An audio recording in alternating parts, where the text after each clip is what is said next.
All right. So, Adrian, introduce yourself. Anything I missed, fill in the blanks for me. I know I had you write about yourself. I had your mom write about yourself. So, introduce yourself in your own words or in your own words of your mother, whatever makes you comfortable. Right. Well, actually, my mother's words are not the words I would usually choose. So there's that. But no, I often introduce myself. You know, you're a professional gathering or a networking event. Just this last week, I was at a big gathering of startups and investors here in Phoenix. And people often say, so what do you do? And as a pattern interrupt, and also because I don't want to have a boring conversation, I will say I'm a cultural anthropologist. And that was the first thing that you said as well.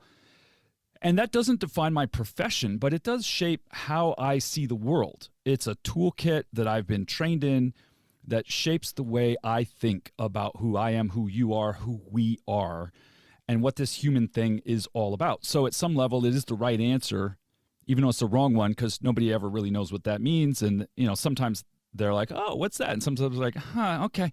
And that's the end of the conversation. But that's, you know, that's data, that's feedback. So cultural anthropology, for those who don't know, is a weird social science. And why weird is that it started out as a very amateurish thing that was uncomfortably attached to empire.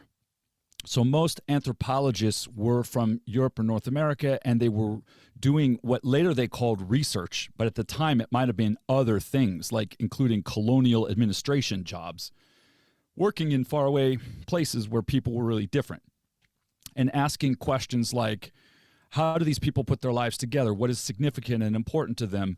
What sorts of myths and rituals do they practice? And what forms of social structure do they have in their culture? And culture for anthropologists started off being a noun, you know, this thing that people had. So you had the Trobriand island culture, and you had, the Samoan culture, all these other kinds of things.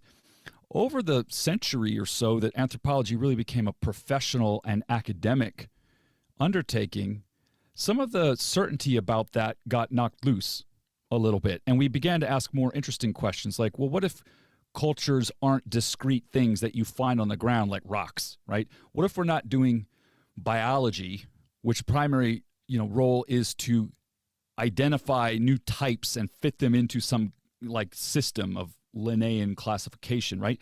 What if there's something more interesting and more troubling about being humans, studying humanity through the lens of the human sciences? There's this weird kind of circular thing there. And that might sound like nonsense and babble to people, but at some level it makes you ask really interesting questions about who we are, about the stories we tell ourselves and each other, about what it means to be human.